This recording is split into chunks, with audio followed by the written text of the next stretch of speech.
Balik ka. Kana. Na-turn na. Double click. Double click. Oh. Details. X. Details?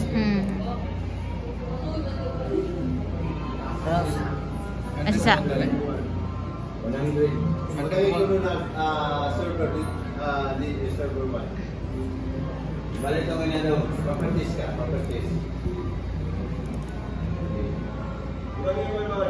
Then in server 1.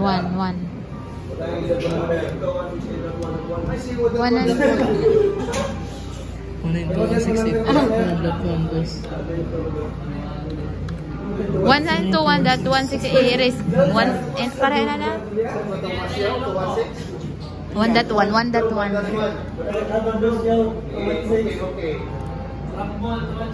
okay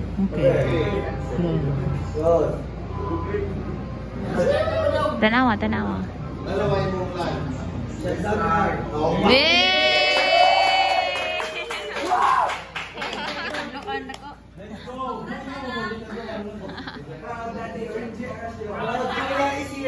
Okay, ilagay ko to sa imong tipid. supporter sa router ni malaki. Sige. Anong tipid? Sir, one road. Tipid.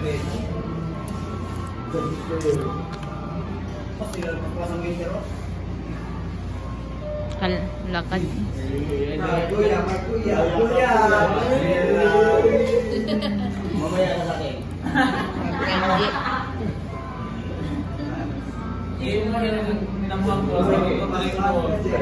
Advance LAN. Still remember the IP address?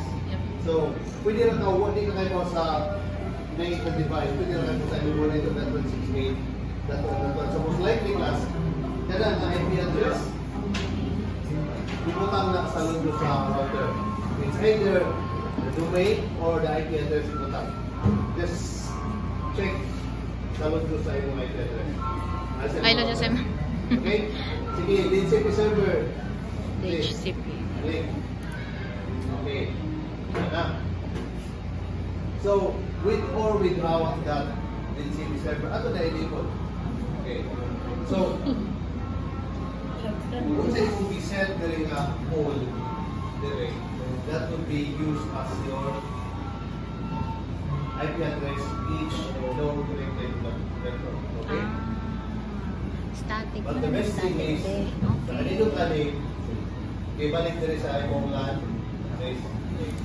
Sa imong LAN, you have 1.168.1. Pwede ka mong gamit pool IP nga 1.168.1. Basta, usod si that's the difference between the static and the dynamic. Hindi ka maglipat-lipat na ng dynamic na static. Yes, Mr. Direct one say.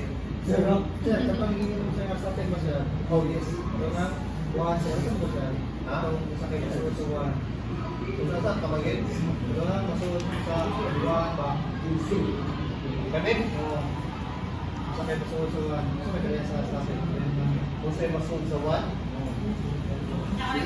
Okay. Sige.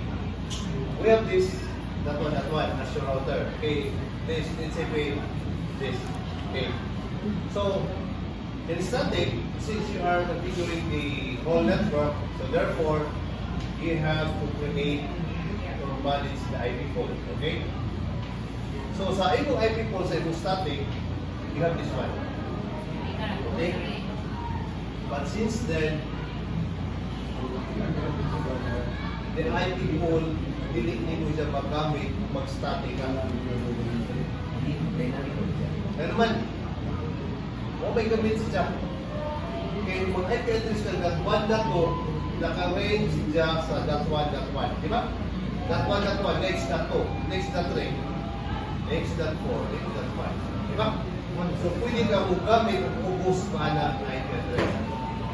Pero, sa dynamic, kung sa IP pool niya, maon na yung kinakang sa router. Why? Ang router ng buong anak, basta imo lang i-enable.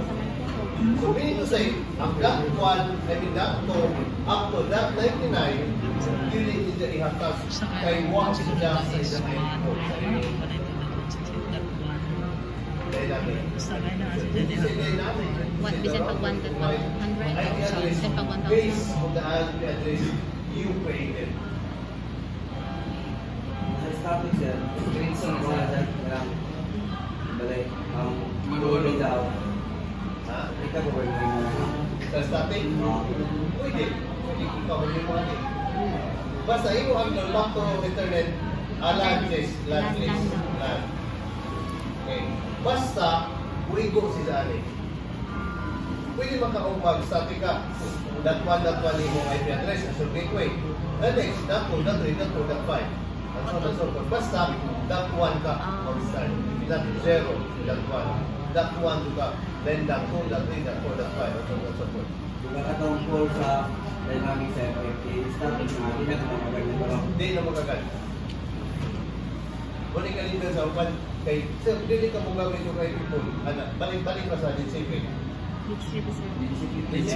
Bus. Ay, natutong ka din siya. Wala na mawala na yung call. Ikaw na kung paano makabandere, wala ka nagamit ito kay people. Sa all, sige, sige.